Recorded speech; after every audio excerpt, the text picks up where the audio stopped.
तो बच्चों हम लोगों ने अभी तक जो पढ़ा वो था द्विघात व्यंजक के व्यंजक क्या है और समीकरण क्या है। पहली बात तो हमने ये सीख लिया। दूसरा, हमने द्विघात जो समीकरण होती है उसके मूल निकालने की 3 विधियां सीखी। पहली विधि थी जब आप उसका मध्य पद का प्रसारण करते थे, मिडिल टर्म की स्प्लिटिंग कर देते थे। दूसरा, वो द्विघात का फॉर्मूला हुआ करता था, ठीक है। और तीसरा, पूर्ण वर्ग बना के करा करते थे, ठीक है। हमने ये भी सीख लिया कि द्विघात का जो फॉर्मूला है, जो श्रीधराचार्य विधि है, उसको कैसे जनरेट करते हैं, वो फॉर्मूला कैसे आया, ठीक है।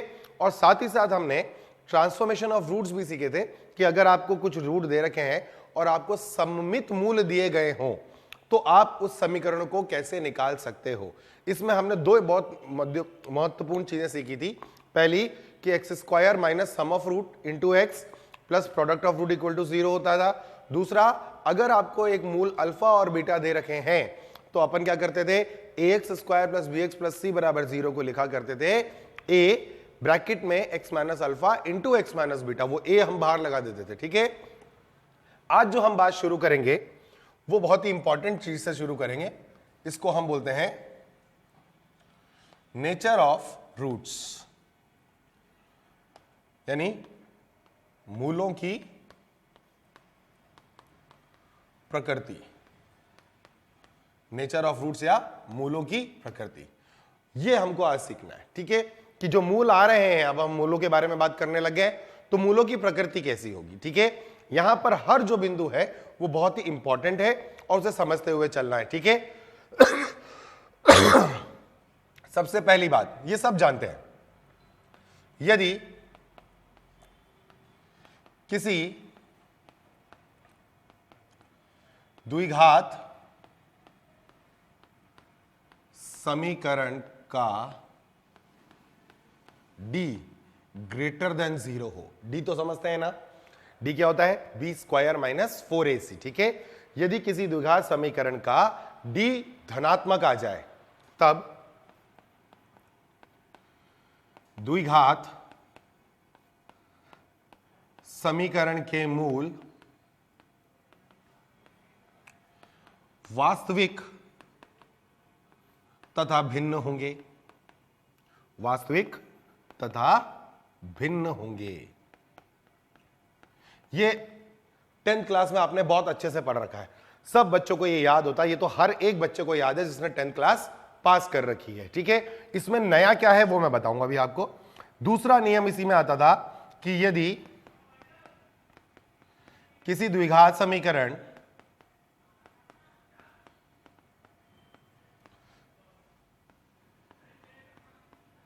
का d शून्य हो, d बराबर क्या आ जाए, शून्य, तब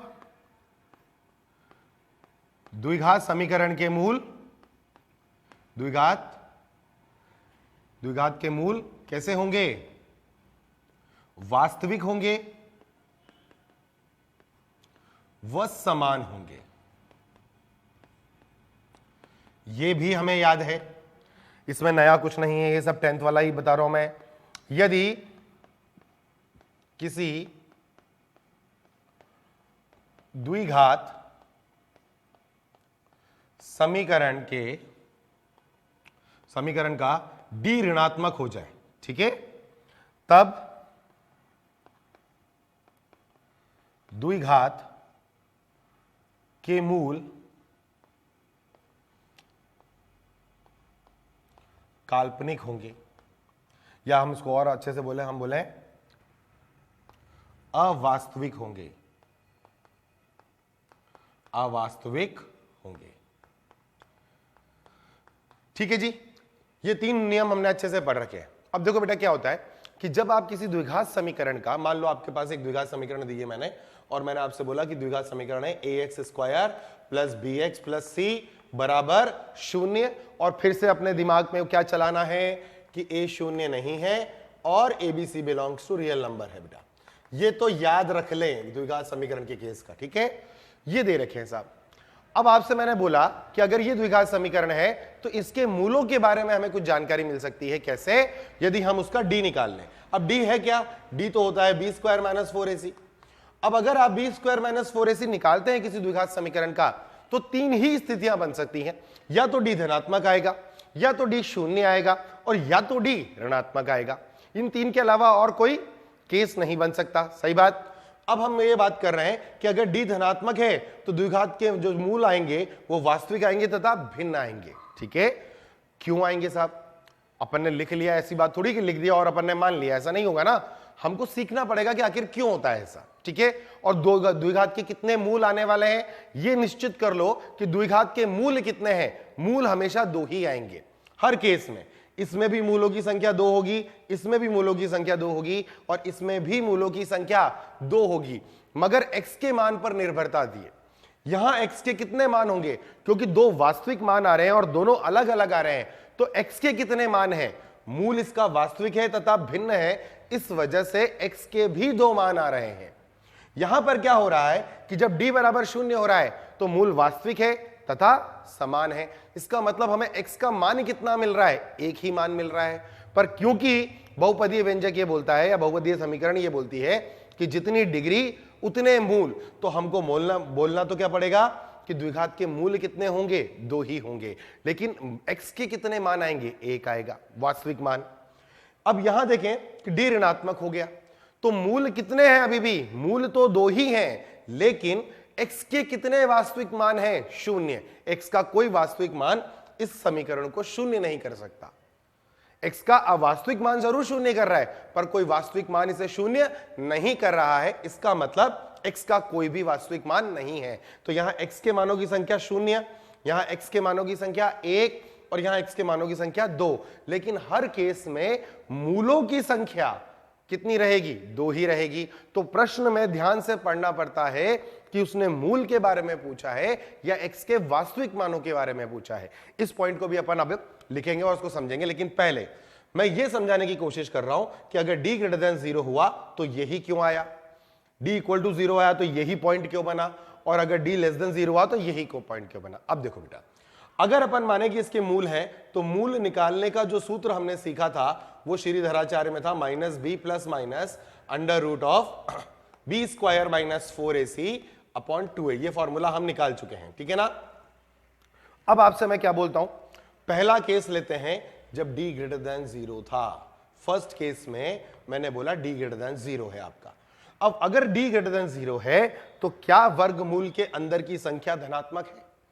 और वर्गमूल के अगर अंदर की संख्या धनात्मक है तो वर्गमूल का जो मान आएगा वो कोई ना कोई धनात्मक मान आएगा ही आएगा। जब इसका कोई धनात्मक मान आएगा, वो धनात्मक मान एक बार तो माइनस बी में जुड़ेगा, ऐड होगा, और एक बार माइनस बी में सब्ट्रैक्ट होगा यानी घटेगा। तो एक अंक को किसी एक अंक से एक बार जोड़ो और एक बार घटाओगे तो आपको जो आपका रिजल्ट मिलेगा वो अलग अलग मिलेगा। भाई ये आपका धनात्मक अंक है, वो धनात्मक एक बार माइनस बी में ऐड हो जाएगा तो कोई नया आउटपुट आएगा, और जब वो सब्ट्रैक्ट होगा तो भी कुछ नया आउटपुट आएगा। तो दो अलग अलग मान आ रहे हैं। तो हमने क्या बोला, d ग्रेटर देन 0 पर क्या है,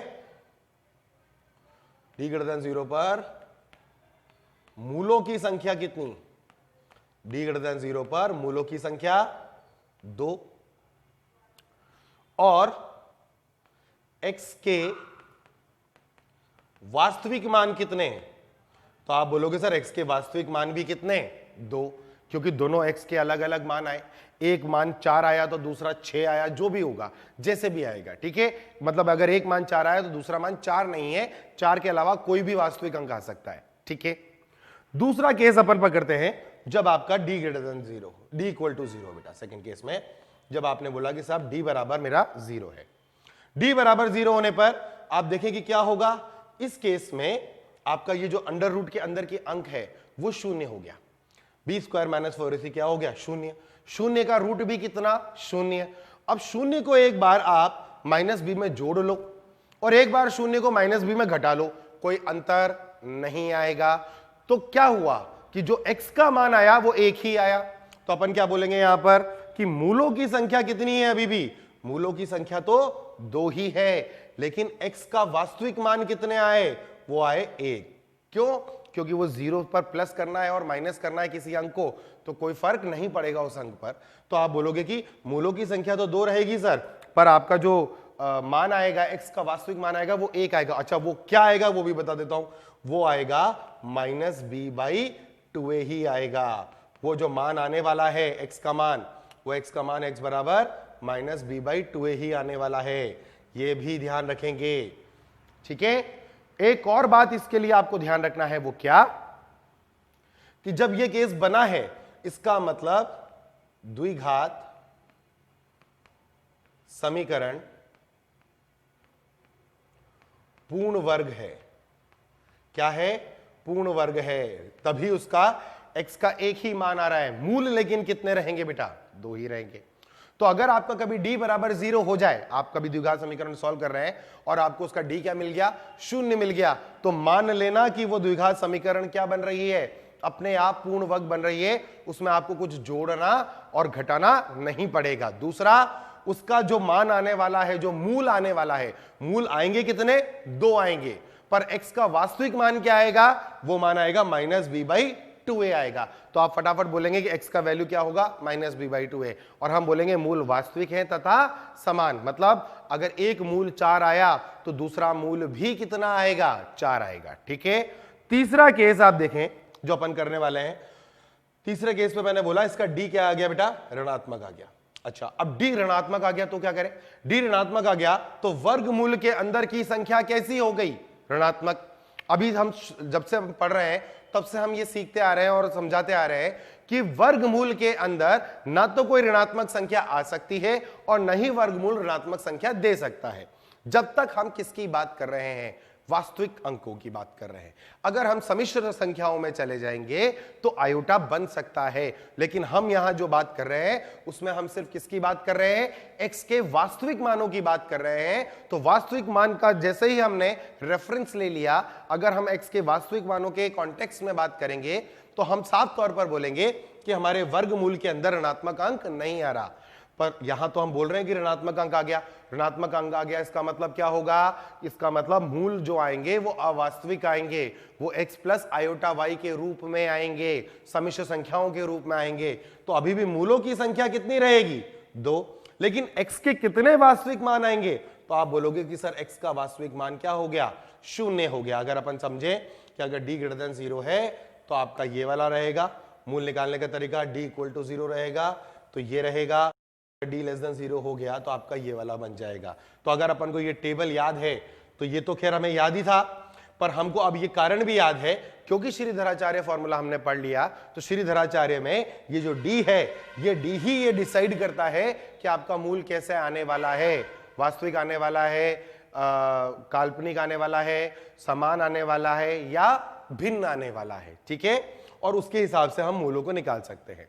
यहां जो इंपॉर्टेंट बात थी जो मुझे समझाना था, जिस पर आपको ध्यान देना है कि मैंने यहां पर एक टेबल बनाई है जिसमें मैंने क्या लिखा है? मूलों की संख्या। तो मूलों की संख्या चाहे वास्तविक था, चाहे काल्पनिक था, चाहे समान वाला भी था, हमने मूलों की संख्या में कोई परिवर्तन नहीं करा, क्योंकि हमने बहुपदीय व्यंजक में क्या बोला था कि according to theory of polynomial जितनी डिग्री उतने मूल। अगर त्रिघात समीकरण है तो मुझे पता नहीं कि उसके मूल वास्तविक हैं या काल्पनिक हैं, पर मैं ये बोलूंगा कि कितने मूल होंगे? मूल तो 3 ही होंगे। उसमें उन 3 मूलों में वास्तविक मान कितने हैं वो हमें ज्ञात करना पड़ता है, लेकिन मूल तो देख के ही बता सकते हैं कि जितनी डिग्री उतने मूल हो गए। तो ये 3 रूल अपन को क्लियर हुए कि d greater than 0, d less than 0 और d इक्वल टू 0। और d इक्वल टू 0 वाला केस याद रखेंगे। क्यों रखेंगे? क्योंकि इसमें एक ही मूल आता, एक ही x का मान आता है। मूल तो 2 ही आते हैं पर x का मान 1 ही आता है, और वो मान भी क्या है? -b/2a है। ठीक है, अब इस पर अपन एक सवाल करके देखते हैं बेटा। मान लीजिए मैं आपको एक क्वेश्चन देता हूं इसी केस पर।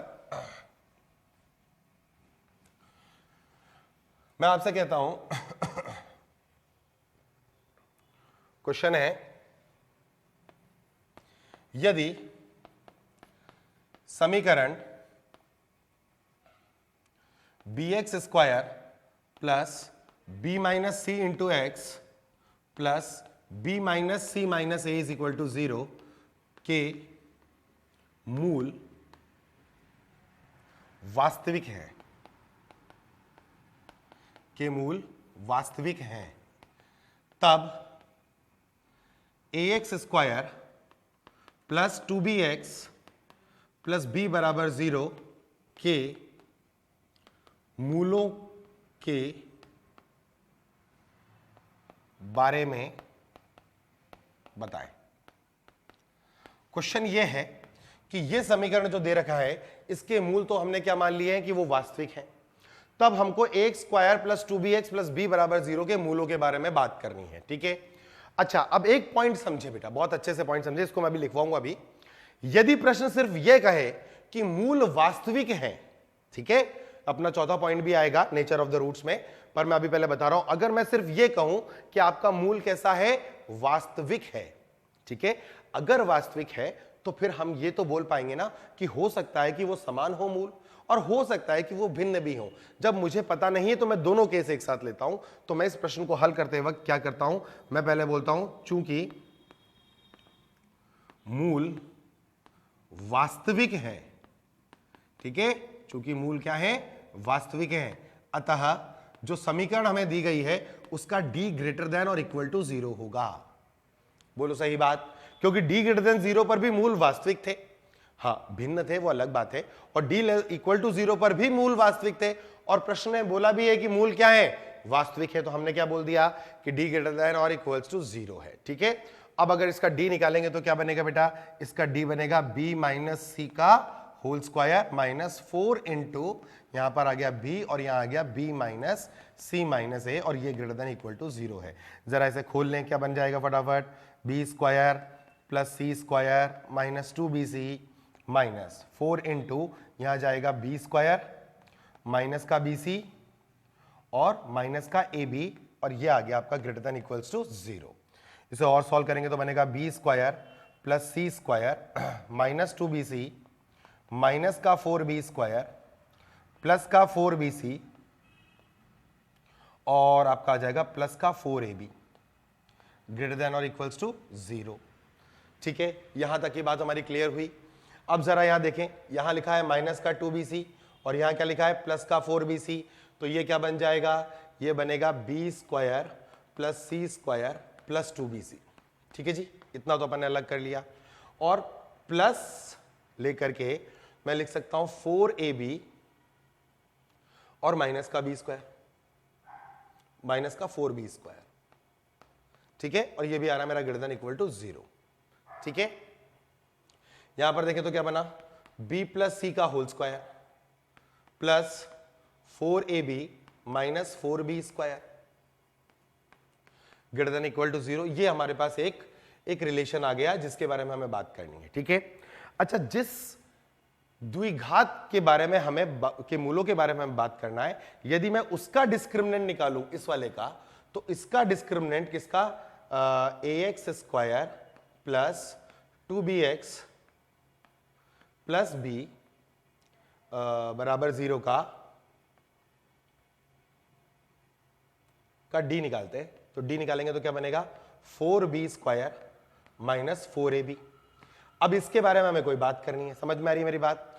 अब आप सुने बेटा, क्या है कि b प्लस सी का होल स्क्वायर तो हमेशा कैसा रहेगा, धनात्मक रहेगा, और 4ab माइनस बी स्क्वायर अगर धनात्मक हो जाता है तो देखो ये निश्चित तौर पर हमेशा सत्य हो जाएगा। बोलो हाँ या ना। इसका मतलब क्या हुआ कि अगर मैं आपसे कहूं कि ये और ये शून्य होना है तो क्या केस है कि आपका 4ab माइनस बी स्क्वायर जो है वो कैसा होना चाहिए, वो इसके बराबर होना चाहिए, b प्लस सी के होल स्क्वायर के बराबर। बोलो सही बात। तो इसका मतलब अपन क्या बोल सकते हैं कि 4b स्क्वायर माइनस 4ab कैसा होगा, ऋणात्मक होगा। 4b स्क्वायर माइनस 4ab कैसा होगा, ऋणात्मक होगा। ठीक है, तो यहां पर अब आप देखें कि बेटा ये नंबर एक धनात्मक अंक है। अब ये संख्या अपने आप में शून्य भी हो सकती है ना, उस केस में 4ab माइनस 4b स्क्वायर को क्या होना पड़ेगा, धनात्मक होना पड़ेगा। धनात्मक हो या शून्य हो, अब समझो मेरी बात। पर अगर b प्लस सी का होल स्क्वायर प्लस 4ab को धनात्मक होना है और ये धनात्मक है, और मान लो ये भी धनात्मक है, तो ये निश्चित तौर पर ग्रेटर देन 0 हो जाएंगे। अब अगर अपन ऐसे बोल दें कि 4ab minus 4b square greater than 0 है, तो अपन इसको अगर उल्टा करेंगे तो अपन मिलेगा 4b square minus 4ab less than 0। समझ में आ रहा है मेरी बात? तो हम क्या बोल पा रहे हैं कि 4b स्क्वायर माइनस 4ab कैसा है, लेस देन 0 है, तो इसके मूल कैसे होंगे, ऋणात्मक होंगे। इस प्रश्न को हम ऐसे भी कर सकते थे कि मैं ये बोलता कि इस समीकरण के मूल वास्तविक तभी होंगे जब इसके मूल काल्पनिक हो। अगर मान लो प्रश्न आएगा अपने, तो अपन ऐसे भी सिद्ध करने के लिए ये सवाल बना सकते हैं, या इस सवाल का ये टाइप कर सकते हैं कि यदि समीकरण के मूल वास्तविक हैं, कब, जब, ये तब की जगह मैं क्वेश्चन में क्या चेंज कर रहा हूं, जब X square plus B X plus C के मूल काल्पनिक हो। ठीक है, काल्पनिक हो। अब ये प्रश्न मैंने उल्टा कर दिया, कैसे?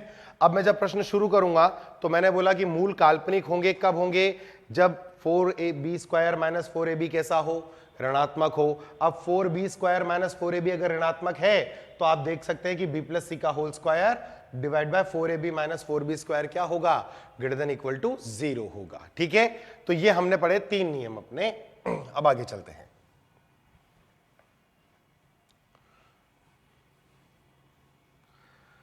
चौथा नियम जो अपन ने इसी पॉइंट में यूज भी किया था, वो चौथा नियम क्या है, यदि द्विघात समीकरण के मूल वास्तविक हैं।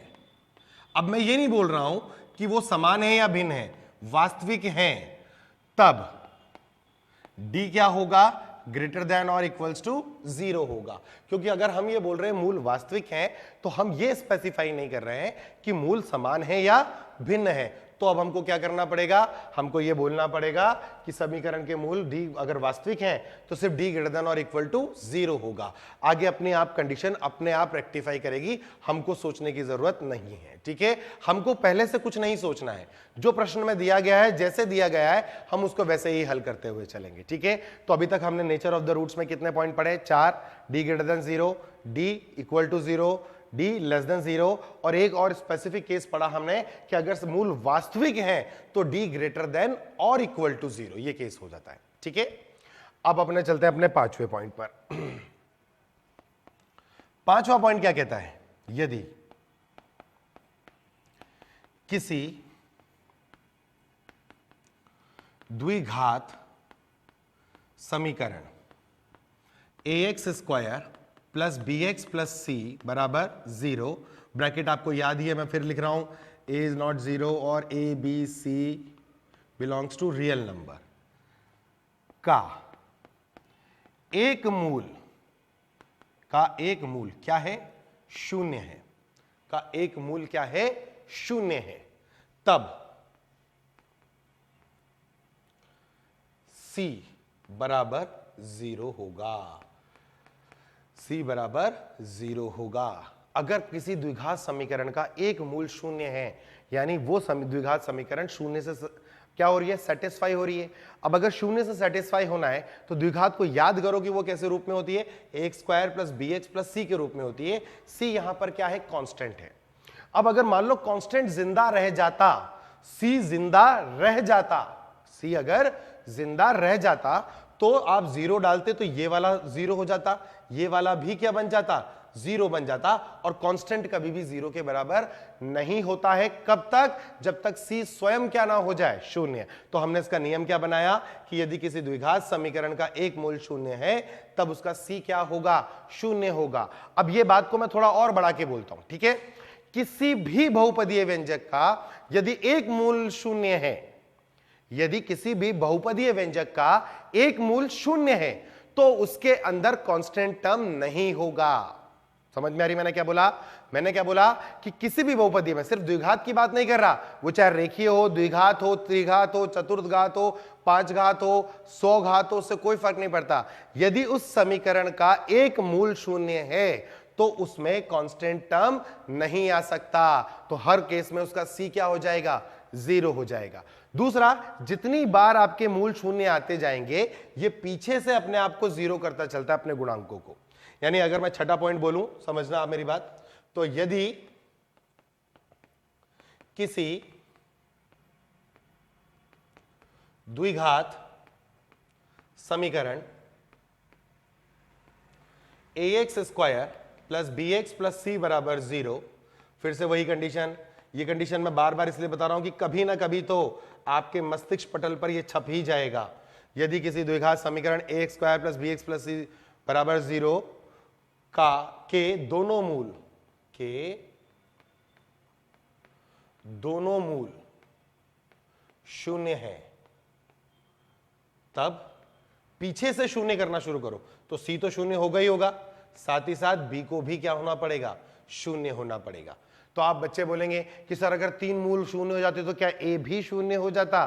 तो याद रखें हम बात कर रहे हैं किसकी, द्विघात की। तो द्विघात क्या करता है, 2 ही मूल रखता है। हमने दोनों को ही क्या कर दिया, शून्य कर दिया। तो पीछे से शून्य चालू हो गया, यहां सी शून्य हो गया और फिर बी भी शून्य हो गया। अब सोचे कैसे हुआ ये। मैं बोलूं कि दोनों मूल क्या है, शून्य है। तो दोनों मूल शून्य का मतलब x minus 0 into x minus 0 आएगा। बोलो हाँ या ना, और ये लगा लो चाहो तो ये क्या बन गया, ये ax स्क्वायर के रूप में तो बना। तो इसका b भी शून्य आया और c भी शून्य आया। तो यदि 2 मूल शून्य हो गए तो पीछे से 0 करना है। बस अपन को क्या ध्यान रखना है दिमाग में, पीछे से 0 करना है किसी भी समीकरण को। जैसे मैं एग्जांपल के तौर पर आपको बोलूं, मैंने कहा एक क्यूबिक इक्वेशन है, त्रिघात समीकरण है ax cube plus bx square plus cx plus d बराबर 0। मैंने कहा पहला केस एक मूल शून्य, मैंने क्या बोला, एक मूल जो है वो शून्य है। आप फटाफट बोलेंगे क्या कि सर एक मूल शून्य है तो आपको इसका d शून्य करना पड़ेगा। पीछे से अपन 0 किधर से चालू करते हैं, इधर से करना चालू करेंगे, ठीक है, गुणांकों को। मैंने दूसरा केस बोला कि 2 मूल शून्य है, 2 मूल क्या है इसके, शून्य है। 2 मूल शून्य, तो आपने बोला अच्छा सर 2 मूल शून्य, तो d बराबर भी 0 कर लो और c बराबर भी 0 कर लो। a और b के बारे में पता नहीं है। अब त्रिघात में कितने मूल आते हैं टोटल, 3। मैंने कहा तीसरा केस कि 3 मूल शून्य है। 3 मूल शून्य, तो क्या बोलोगे आप कि ठीक है सर अगर 3 मूल शून्य है तो आप d को भी शून्य करो, c को भी शून्य करो और साथ ही साथ b को भी क्या करो, शून्य करो। ऐसे अगर चतुर्थ घात लेता तो क्या होता, ax की power 4 plus bx cube plus cx square plus dx plus e। अब कहा एक मूल 0, 4 मूल आने, मैंने कहा सिर्फ एक मूल 0, तो आप बोलोगे e 0 हो गया। मैंने कहा आपसे कि 2 मूल शून्य, तो आप बोलोगे सर e भी 0 और पीछे से आ रहे तो d भी 0। मैंने कहा 3 मूल शून्य, तो आप बोलोगे सर e भी 0, d भी 0 और c भी 0। और फिर मैंने आपसे बोला कि चारों मूल शून्य है, तो आप बोलोगे सर e भी 0, d भी 0, c भी 0 और b भी 0। क्योंकि आपने जब बोला होगा तो आपने ये कंडीशन रखी होगी कि a कभी शून्य होगा ही नहीं। तो यदि किसी द्विघात समीकरण के सिर्फ एक मूल शून्य तो क्या कांस्टेंट खत्म, और अगर 2 मूल शून्य तो खत्म क्या, c भी खत्म और x का जो गुणांक है b वो भी खत्म हो जाएगा। ये बात हमेशा ध्यान रखना है। इसके अलावा ये जो रूल है बेटा ये हर जगह चलता है। हम बोलते हैं कि अगर कोई भी फलन जिसका एक मूल शून्य है, अगर मूल का मतलब क्या हुआ पहले वो समझो, मूल क्या है। मूल का मतलब x का वह मान जिससे y शून्य हो जाए। समीकरण का मतलब क्या था, y बराबर ax स्क्वायर प्लस bx व्यंजक था, उसमें जब मूल की बात करते थे तो x का वह मान जिससे y शून्य हो जाए। तो x शून्य और y शून्य का मतलब आपका जो वक्र है यानी उसका जो ग्राफ है वो मूल बिंदु से जाएगा, और मूल बिंदु से अगर कोई जाएगा तो वह वक्र कभी भी कोई कांस्टेंट टर्म अपने पास नहीं रख सकता। ये बात आपको याद रखनी है, ठीक है। तो अपन ने यहां पॉइंट समझ लिया, आगे चलते हैं 7th पॉइंट पर चलता हूं मैं। नेचर ऑफ द रूट का 7th पॉइंट है और बड़ा शानदार पॉइंट है कि यदि, मैं द्विघात नहीं लिख रहा हूं, मैं सिर्फ लिख रहा हूं, यदि समीकरण बोल रहा हूं, मैंने द्विघात बोला होता तो ये कंडीशन में लिख देता। मैंने क्या बोला, सिर्फ समीकरण। यदि समीकरण ax square plus bx plus c बराबर 0 का एक मूल अनंत की ओर अग्रसित है, तब a बराबर 0 होगा। आप बोलोगे सर इतनी देर से आप कहते जा रहे हो लगातार कि साहब क्या नहीं हो सकता, a शून्य नहीं हो सकता, a शून्य नहीं हो सकता, a शून्य नहीं हो सकता। हम लोगों ने हर जगह रट लिया a शून्य नहीं हो सकता।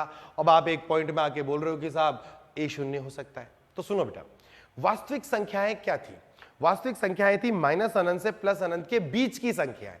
इसमें हम क्या सम्मिलित नहीं करते थे, हम ना माइनस अनंत को सम्मिलित करते थे और ना ही प्लस अनंत को सम्मिलित करते थे, ठीक बात। अब मैं आपसे बोल रहा हूं कि एक मूल किधर की ओर अग्रसित हो गया, अनंत की ओर अग्रसित हो गया। अनंत की ओर अग्रसित का मतलब अनंत की तरफ जाने लग गया, अनंत पर जाकर के सेटिस्फाई होगा। अनंत कभी अचीव नहीं हो सकता, ये तो आप भी समझ रहे हैं। अनंत तो क्या है, अनंत है, उसमें कहां जाओगे, आसमान को थोड़ी पकड़ लोगे आप, जैसे जैसे ऊपर जाते जाओगे वो तो स्पेस में पहुंच जाओगे, एंड स्पेस इज अनलिमिटेड।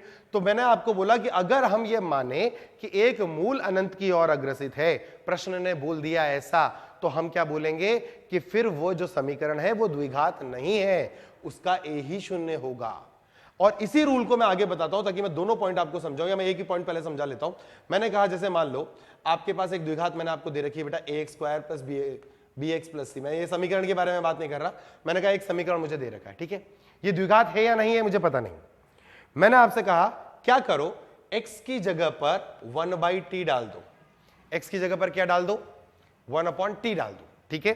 अब आप अगर x की जगह पर 1/t डालेंगे, अगर आप x की जगह पर 1/t डालेंगे तो क्या बनेगा, ये बनेगा a/t square plus b/t plus c बराबर 0। बोलो सही बात। एलसीएम लेंगे तो क्या बन जाएगा, a plus B T plus C T square is equal to 0। यानी जो आपकी समीकरण आई है वो आ गई है C T square plus B T plus A बराबर 0, ठीक है। ऐसा मैंने क्यों किया उसका मान समझना। मैं क्या चाहता था मैं चाहता था कि x का एक जो मान है वो किधर अग्रसित हो जाए, अनंत। इसको हम बोलते हैं टेंड्स टू, यानी अग्रसित हो रहा है किधर की तरफ, अनंत की तरफ। यदि x का मान अनंत की तरफ अग्रसित होगा तो इस जो हमने सब्स्टिट्यूशन डाला है, ये जो प्रतिस्थापन करा है, इसमें ये आएगा कि साहब t के मान को शून्य की ओर अग्रसित होना होगा। यदि t का मान शून्य के करीब जा रहा होगा तभी तो x का मान अनंत जा रहा होगा, ठीक है। अब हमने क्या करा, जब x का मान अनंत जा रहा था तो x की जगह हमने क्या डाल दिया, 1/t डाल दिया, ये कहते हुए कि अब हम t के मान को किधर लेके जा रहे हैं, शून्य की तरफ लेके जा रहे हैं, ठीक है।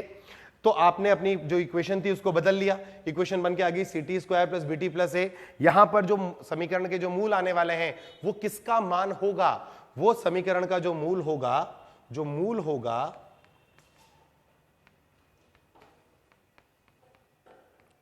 वह t का मान होगा। वो किसका मान होगा, वह t का मान होगा। वो किसका मान होगा, t का मान होगा। अब आपका t का मान कहां जा रहा है, 0।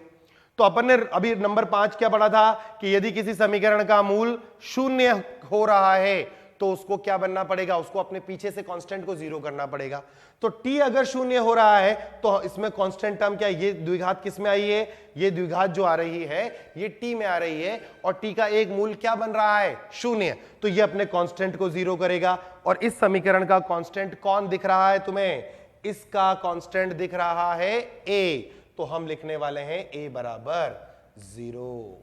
समझ में आई मेरी बात। तो नियम ने बोला कि यदि समीकरण का एक मूल अनंत की ओर अग्रसित है तब a बराबर 0 होगा। न तो मूल कभी अनंत हो सकता है तो न ही कभी द्विघात का a 0 होगा। लेकिन प्रश्न ने बोला कि नहीं साहब, एक मूल उसका इनफाइनाइट है। अगर प्रश्न ने यह बोल दिया है कि उसका एक मूल अनंत है तो फिर आपको क्या समझना है, x बराबर 1/t डाला गया होगा, x को अनंत ले जाने के लिए t को 0 किया गया होगा। यह समीकरण इस तरीके से प्रतिस्थापित होकर के नई समीकरण में बनी होगी, और उस समीकरण का कांस्टेंट टर्म क्योंकि a आ गया है तो हमने नियम बना लिया कि उसका a क्या होगा, 0 होगा, ठीक है। अगर इसी नियम को अपन आगे बढ़ाएं अब, ठीक है, इस नियम को हम आगे बढ़ाते हैं और हम अपने 8वें नियम की तरफ चलते हैं। 8वां नियम कहता है आपसे,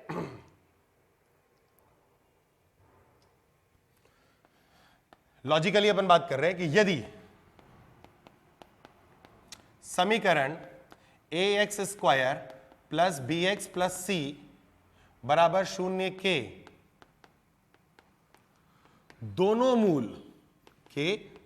मूल अनंत की ओर अग्रसित हैं, तब a भी 0 होगा व b भी 0 होगा। भाई दिखने में तो क्या थी, ये द्विघात थी, दिखने में तो ये क्या थी, द्विघात थी। और हमने बोला कि द्विघात के जो दो मूल आने वाले हैं वो दोनों ही मूल कहां पर हैं, अनंत पर हैं। हमने अभी सीख लिया क्या कि जैसे ही अनंत का नाम लूंगा तो मैं x की जगह क्या रख दूंगा, 1/t रख दूंगा। जैसे मैं x की जगह 1/t रखूंगा और मैं x को अनंत लेके जाना चाहता हूं तो मैं कहूंगा कि t को मुझे शून्य करना पड़ेगा। तो जो मेरी इक्वेशन बनेगी वो a/t² plus b/t plus c फटाफट बन जाएगी। इसको सॉल्व करके मैं लिखूंगा ct² plus bt plus a बराबर 0। अब एक मूल शून्य का मतलब a शून्य, पर दोनों ही मूल शून्य बनने पड़ेंगे क्योंकि आपको उनको क्या करना है, दोनों ही मूलों को कहां लेके जाना है, अनंत। तो दोनों मूलों को अनंत लेके जाना है तो a भी शून्य और b भी शून्य है। इसका मतलब ऐसी कोई समीकरण एग्जिस्ट कर ही नहीं रही है। ठीक है, अब ये पॉइंटों पर सवाल कैसे बनेगा। ठीक है, हमारा क्वेश्चन ये है कि अब ये जो हमने पॉइंट पढ़ा 7वां और 8वां पॉइंट, आखिर इस पॉइंट को यूज करके हम प्रश्न बनाएंगे तो बनाएंगे कैसे। ठीक है, हम एक क्वेश्चन लिखते हैं यहीं पर।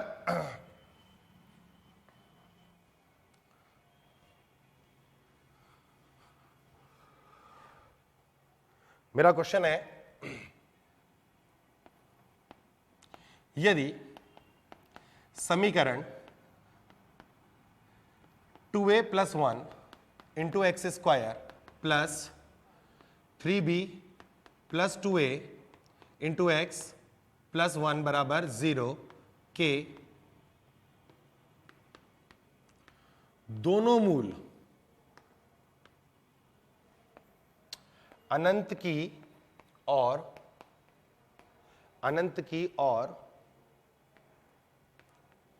अग्रसित है। अनंत की ओर क्या है, अग्रसित है, अनंत की ओर अग्रसित है। तब a प्लस बी का मान ज्ञात करो। तब a प्लस बी का मान ज्ञात करो। a प्लस बी का मान ज्ञात करो। ठीक है, अब मैं कैसे करूंगा, जैसे ही अनंत की बात करी तो मैंने क्या कहा कि a और b दोनों शून्य होने वाले हैं। a और b क्या है, a जो है वो एक्स स्क्वायर का गुणांक था और b क्या था, x का गुणांक था। ठीक है ना, तो मैंने क्या बोला कि a भी 0 होगा और b भी 0 होगा यदि दोनों ही मूल कहां जा रहे हैं, अनंत। अब इस समीकरण के लिए a कौन है, इस समीकरण के लिए जो a होगा वो होगा 2a प्लस 1। इसको 0 करोगे तो a बराबर कितना आ जाएगा, -1/2। ठीक है, और इसको 0 करोगे तो 3b प्लस 2a बराबर क्या हो जाएगा, 0। तो 3b बराबर कितना आ जाएगा, माइनस का 2a, और b बराबर कितना आएगा, माइनस का 2a/3। अच्छा, a का मान आपको पता ही है कितना है, तो b बराबर कितना आ जाएगा, माइनस का 2 इंटू माइनस का 2/3 इंटू और माइनस का 1/2। ये 2 से 2 कैंसिल हो गया तो b बराबर कितना आ गया, 1/3। क्या निकालना है हमें, a का मान आ गया, b का मान आ गया। तो बताओ a प्लस बी का मान क्या होगा, तो अपन बोलेंगे 1/3 माइनस 1/2 होगा। एलसीएम 6 ले लो, 2 माइनस 3 यानी कि -1/6। तो a प्लस बी का मान आपके पास कितना आ जाएगा, माइनस का 1/6 आ जाएगा। ठीक है, चलिए, तो नेचर ऑफ द रूट्स में जो अभी तक हमने बात करी वो 8 नियमों के बारे में बात कर ली है। ठीक है, ये सारे रूट्स के नेचर है जो आपको हमेशा याद रखने हैं। अब जो पॉइंट चलेंगे ये बहुत काम के भी हैं और बहुत समझने की कोशिश भी करेंगे बेटा इसको। 9th रूट, ठीक है, 9th जो अपना है नेचर ऑफ द रूट्स का पॉइंट वो क्या है, ये कहता है कि यदि द्विघात समीकरण ax square plus B X plus C बराबर 0 में a नॉट इक्वल टू 0 है, A B C belongs to rational number. मैं रियल नंबर नहीं बोल रहा बेटा, अब की बार मैंने यहां पर क्या लिखा, रैशनल नंबर, परिमेय संख्या है। मैंने क्या बोला, यदि द्विघात समीकरण A X square plus B X plus C बराबर 0 में a अशून्य है और ए बी सी क्या है, परिमेय संख्या है। वास्तविक संख्या तो है ही है पर ये परिमेय संख्या है, अपन ने और छोटा कर दिया, तथा d यानी बी स्क्वायर माइनस 4ac एक परिमेय संख्या का पूर्ण वर्ग है। क्या है, पूर्ण वर्ग है। तब समीकरण के मूल परिमेय होंगे। समीकरण के मूल क्या होंगे, परिमेय होंगे। समीकरण के मूल क्या होंगे? परिमेय होंगे। अब हम क्या बोल रहे हैं? हमने बोला कि द्विघात समीकरण थी ax square plus bx plus c बराबर 0, जिसके अंदर a अशून्य था और a b c जो थे वो परिमेय संख्याएं थी। ठीक है, तो मूल मैंने क्या बोला? अच्छा, d क्या हो गया? एक पूर्ण वर्ग हो गया। तो मैंने बोला कि मूल भी कैसे आएंगे? परिमेय आएंगे। आपने बोला सर क्यों? मैंने बोला देखो, मूल निकालने का सूत्र minus B plus minus under root of B square minus 4ac को मैंने d लिख दिया सीधा सीधा डिवाइडेड बाई 2a, और ये आपके दो मूलों की बात करता है, अल्फा और बीटा की। ठीक है, अब सुनना मेरी बात। a b c कैसे हैं? परिमेय है। तो b कैसा होगा? परिमेय होगा। मैं इसको d को भी लिख देता हूं कि ये b स्क्वायर माइनस 4ac होगा। ठीक है, हमने बोला कि ये जो d है ये एक परिमेय संख्या का क्या है? पूर्ण वर्ग है, यानी ये होल स्क्वायर नंबर है। पूर्ण वर्ग का मतलब होल स्क्वायर नंबर है। तो अगर ये नंबर किसी परिमेय संख्या का होल स्क्वायर है तो इसका रूट जब खोलोगे तो वो नंबर परिमेय ही आएगा। मान लो मैंने कहा कि 9, जैसे अपन ने बोला कि 16 एक परिमेय संख्या है, इसका पूर्ण वर्ग है। 16 किसका पूर्ण वर्ग है? 4 का। तो रूट 16 करोगे तो कितना आ जाएगा? 4 आ जाएगा। तो 4 भी कैसा है? एक परिमेय संख्या है। तो अगर बी स्क्वायर माइनस 4ac क्या है? पूर्ण वर्ग है किसका? एक परिमेय संख्या का। तो निश्चित तौर पर उसका वर्गमूल भी एक परिमेय संख्या होगा। ठीक है, वो परिमेय संख्या माइनस बी में जुड़ेगी। तो अगर b परिमेय संख्या है तो माइनस बी भी परिमेय संख्या होगी। तो परिमेय संख्या प्लस परिमेय संख्या अपने आप में एक परिमेय संख्या आ जाती है। परिमेय संख्या माइनस परिमेय संख्या वो भी अपने आप में एक परिमेय संख्या आ जाती है। और परिमेय संख्या का अगर परिमेय संख्या से आप क्या लगाएं? भाग लगाएं, तो भी उत्तर एक परिमेय संख्या ही आता है। इसका मतलब यदि मुझे किसी द्विघात समीकरण के मूलों को क्या बनाना है? परिमेय बनाना है, मुझे उसको रैशनल रूट लाने हैं, तो मुझे क्या याद रखना पड़ेगा? कि उस द्विघात का a अशून्य हो और abc क्या हो? परिमेय संख्याएं हो, और उसका जो d है वो क्या हो? वो एक पूर्ण वर्ग हो। किसका? एक परिमेय संख्या का पूर्ण वर्ग हो। ठीक है, इसी पॉइंट को अपन और कर रहे हो। देखो, हम रियल नंबर से चल रहे थे, हमने एबीसी को कहां ला दिया? परिमेय संख्याओं पे ला दिया। अब इसे हम और छोटा करते हैं। हमने एक पॉइंट और बनाया, पॉइंट नंबर 10। पॉइंट नंबर 10 पे मैंने कहा द्विघात समीकरण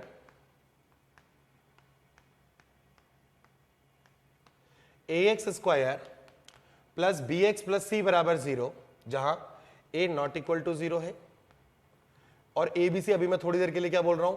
बिलोंग्स टू रियल नंबर है, के मूलों को यदि पूर्णांक होना है, क्या होना है? मूलों को यदि पूर्णांक होना है, तब पहली कंडीशन आपको याद रखनी है। मूलों को यदि क्या होना है? पूर्णांक होना है। तो आपको पहली कंडीशन क्या मिलेगी? पहली कंडीशन मिलेगी a बराबर 1 होना चाहिए। ठीक है, मूलों को पूर्णांक करना है तो आपका a बराबर क्या होना चाहिए? 1 होना चाहिए।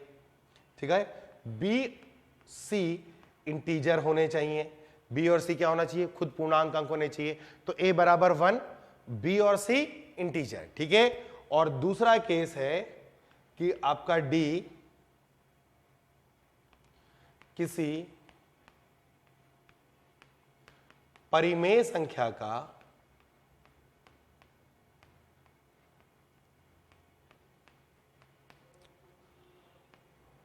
पूर्ण वर्ग हो, परिमेय संख्या का पूर्ण वर्ग हो।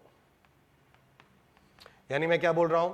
अगर आपको किसी द्विघात समीकरण के मूल क्या करने हैं?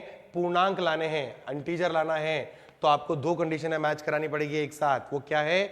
a बराबर 1 होना चाहिए, b और c इंटीजर होना चाहिए, और आपका d जो है वो किसी रैशनल नंबर का परफेक्ट स्क्वायर होना चाहिए, किसी परिमेय संख्या का पूर्ण वर्ग होना चाहिए। ठीक है, तो आपके मूल स्वतः ही क्या निकलेंगे?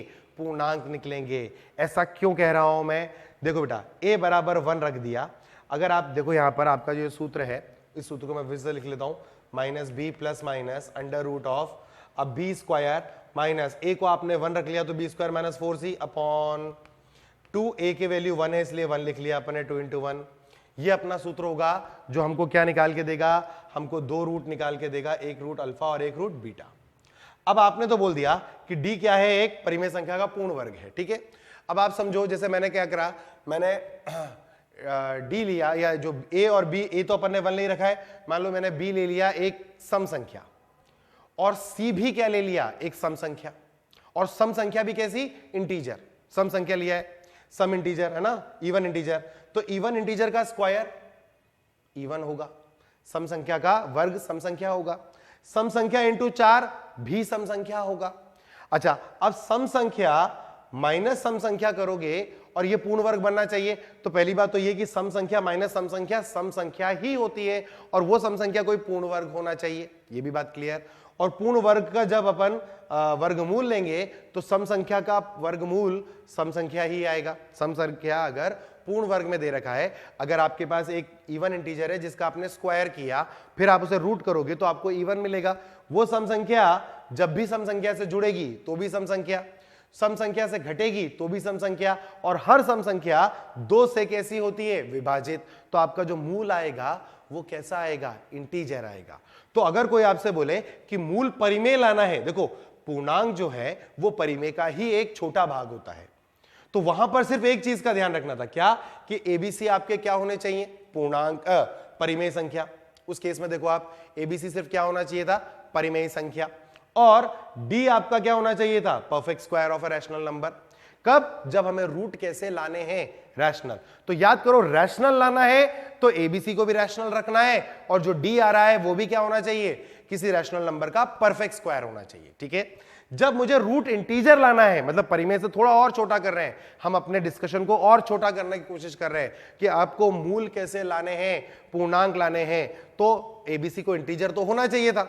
जब वहां रैशनल था तो यहां इंटीजर होगा, लेकिन यहां पर एक स्पेसिफिक कंडीशन है कि ए क्या होना चाहिए, 1, बी और सी क्या होने चाहिए, इंटीजर, और आपका डी क्या होना चाहिए, परफेक्ट स्क्वायर। क्योंकि बी और सी अगर इंटीजर है बेटा, तो उनका स्क्वायर करोगे तो वो इंटीजर ही आएगा। हम चाहते हैं कि वो जो इंटीजर आए वो कैसा आए, एक पूर्ण वर्ग आ जाए। अगर वो पूर्ण वर्ग आ गया तो हमारा जो आंसर आएगा वो क्या आएगा, इंटीजर आएगा, उसके रूट्स जो निकल के आएंगे वो इंटीजर आएंगे। तो 9वां और 10वां पॉइंट जो है ये बहुत ही इंपॉर्टेंट पॉइंट है, आपको याद रखने योग्य बिंदुओं में इसको डालना पड़ेगा, और कई बार बच्चा इसमें कंफ्यूज होने लग जाता है, तो कंफ्यूजन ना रखें। परिमेय और पूर्णांक की बात कर रहे हैं, परिमेय में एबीसी परिमेय होंगे, पूर्णांक में एबीसी पूर्णांक होंगे मगर ए1 होगा, ठीक है। दूसरा केस, उसका डी परफेक्ट स्क्वायर बनेगा, किसका, रैशनल नंबर का, और यहां पर भी डी क्या बनना चाहिए, परफेक्ट स्क्वायर बनाना है, और क्योंकि एबीसी आपने इंटीजर लिए हैं तो वो परफेक्ट स्क्वायर इंटीजर का ही बनेगा। बोलो, बात क्लियर हो गई दोनों पॉइंट में। अब इस पर एक बहुत अच्छा सवाल बनाया जा चुका है पहले भी, मैं आपको एक सवाल इसमें करवाता हूं, बहुत ही अच्छा सवाल है और थोड़ा सोचने वाला सवाल है। सवाल देखें, क्वेश्चन है, यदि x square plus x minus n बराबर 0, जहां n belongs to natural number, n क्या है, नेचुरल नंबर है, तथा n का जो मान है वो लेस देन इक्वल्स टू 50 है। n का मान क्या है, लेस देन इक्वल टू 50 है। एक तो वो इंटीजर है और n का मान लेस देन इक्वल टू 50 है। यदि बराबर 0 के मूल पूर्णांक हैं, तब n के कितने मान, n के कितने मान होंगे।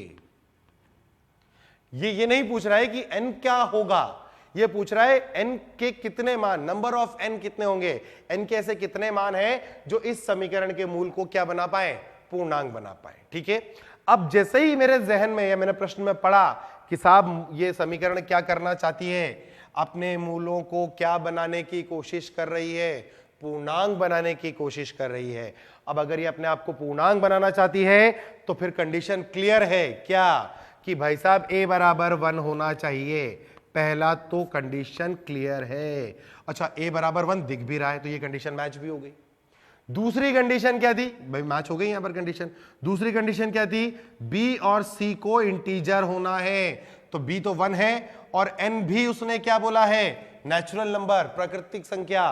प्राकृत संख्या तो होती ही क्या है, इंटीजर होती हैं, वो भी पॉजिटिव इंटीजर होती हैं वो तो आपने कहा कि बी और सी इंटीजर होने चाहिए साहब, यहां पर आपका बी भी इंटीजर है और ये जो सी आया ये भी इंटीजर है, तो ये पहली कंडीशन तो परफेक्टली ऑल राइट। दूसरी कंडीशन हमने क्या सीखी थी? दूसरी कंडीशन हमने सीखी थी कि आपका जो डी है वो क्या होना चाहिए?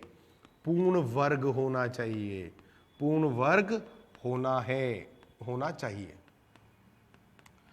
अब डी क्या है भाई, और उसको पूर्ण वर्ग बनाना है, उस पर दिमाग लगाना है। तो अपने इस समीकरण का डी निकालते हैं। इस समीकरण का जब मैं डी निकालूंगा तो आपका डी क्या आएगा? इसका जो डी आ जाएगा वो आ जाएगा B square minus 4 into minus n, यानी अपना आ गया 1 प्लस 4n, और हम चाहते हैं 1 प्लस 4n क्या बने? एक पूर्ण वर्ग बने।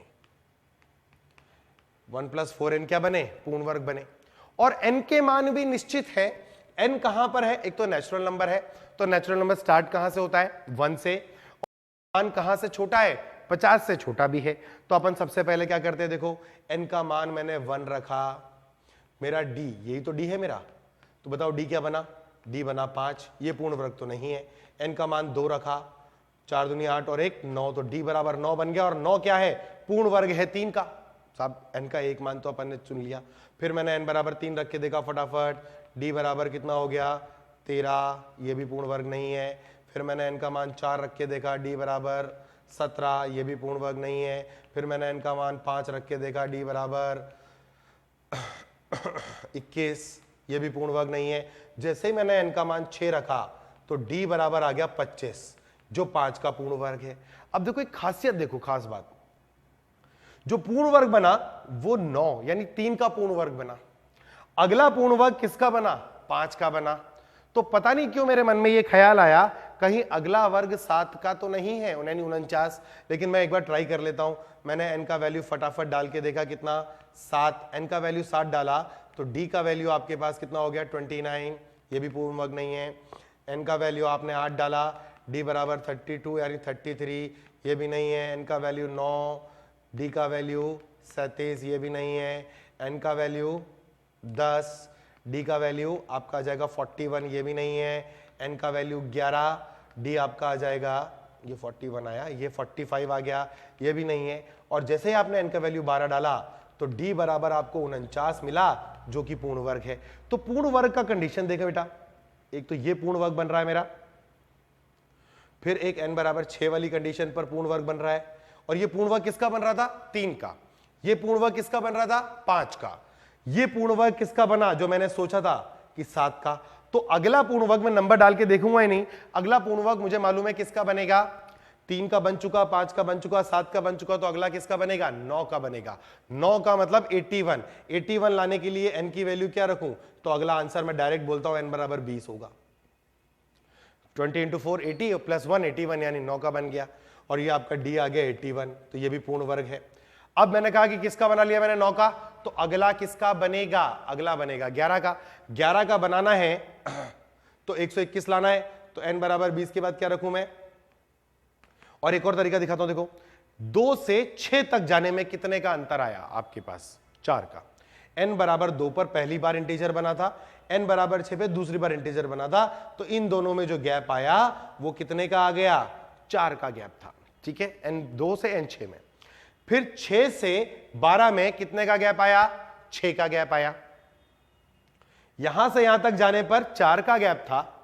ठीक है, याद रखना, यहां से यहां तक जाने में आपका गैप जो था, गैप वो 4 का था। 6 से 12 जाने में आपका जो गैप आया वो गैप 6 नंबरों का आया। फिर 12 से 20 जाने में आपका जो गैप आया वो 8 का आया। गैप कितने का आया? 8 का। तो अगला गैप कितने का होगा उसी हिसाब से देखो, 4 फिर 6 फिर 8, तो अगला गैप 10 का। तो n बराबर 30, d बराबर 121। अब इन दोनों में गैप 10 का आ गया, तो अगला गैप 12 का होगा, तो आपका n बराबर कितना आ गया? 42। तो d बराबर आपके पास कितना आ जाएगा? 169। करके देख लो, सही जा रहे अपन। फिर मैंने कहा अगला गैप यहां 12 का था, तो अब कितने का आएगा? 14 का गैप आएगा। भाई फिर से देखो, 4 फिर 6 का गैप, फिर 8 का गैप, फिर यहां से यहां तक 10 का गैप आया, फिर यहां आया 12 का गैप, तो अब कितने का आएगा? 14 का गैप आएगा। तो ये n बराबर कितना हो जाएगा? 56। लेकिन हम n बराबर 56 ले नहीं सकते। तो हमारा फाइनल आंसर क्या रहा? 1 2 3 4 5 और 6। 1 2 3 4 5 6। तो हमारे इस प्रश्न का उत्तर कितना आ गया? 6 आ गया। यानी 6 ऐसे n के मान होंगे, कहां से कहां तक? 1 से लेके 50 तक, जिन्हें इस समीकरण पर रखने पर इस समीकरण के मूल क्या हो जाएंगे? पूर्णांक हो जाएंगे। ठीक है, इस जो हमने पॉइंट पढ़ा, इस पॉइंट पर हमको एक चीज ध्यान रखनी पड़ेगी बेटा, कि जब पूर्ण वर्ग की हम बात करते हैं, यानी हम अपने मूलों को क्या चाहते हैं? हम मूलों को पूर्णांक बनाना चाहते हैं। तो मैंने आपको कंडीशन बोल दी, कंडीशन आपको याद है। मैंने बोला कि आप a बराबर 1 लोगे, b और c इंटीजर लोगे, और आपका जो d है वो क्या होना चाहिए? पूर्ण वर्ग होना चाहिए। d क्या होना चाहिए? आपका पूर्ण वर्ग होना चाहिए। ठीक है, किसी परिमेय संख्या का पूर्ण वर्ग, परिमेय संख्या का। ये तो हमने बात कर ली थी। ठीक है, अब b पूर्ण वर्ग परिमेय संख्या क्या हो गया? इसमें एक चीज का ध्यान रखना कि b व c इंटीजर तो है, पर यहां ध्यान देना दोनों एक साथ विषम संख्या, विषम पूर्णांक, दोनों एक साथ विषम पूर्णांक न हो। दोनों एक साथ क्या ना हो? विषम पूर्णांक ना हो। ऐसा इसलिए है कि यदि b और c आपका क्या हो गया? दोनों एक साथ विषम पूर्णांक हो गए, तो जो b स्क्वायर माइनस 4c था, यानी जो हमारा डिस्क्रिमिनेंट था, वो कभी पूर्ण वर्ग बन ही नहीं सकता। ठीक है, इसलिए एक पॉइंट ध्यान रखना कि b और c पूर्णांक तो होने चाहिए। ठीक बात है, वो पूर्णांक कैसे हो सकते हैं? वो दोनों सम हो सकते हैं, एक सम हो सकता है और एक विषम हो सकता है, परंतु बस ये ध्यान रखना कि b और c दोनों एक साथ विषम नहीं हो सकते, क्योंकि अगर दोनों एक साथ विषम हो गए तो जो b स्क्वायर माइनस 4c है वो कभी भी पूर्ण वर्ग नहीं बन पाएगा। ठीक है, तो इस पॉइंट के लिए आप नोट डाल लेना। नोट क्या डालना है आपको? नोट डालना पहला कि b व c दोनों एक साथ विषम पूर्णांक ना हो, बाकी हर केस में आपको पूर्ण वर्ग बन सकता है। ठीक है, तो हमने अब पॉइंट पढ़ लिए हैं नेचर ऑफ द रूट्स में कितने? 10। अब हमारा 11वां पॉइंट। 11वां पॉइंट बहुत अच्छा है। यदि ax square plus bx plus c बराबर 0 का एक मूल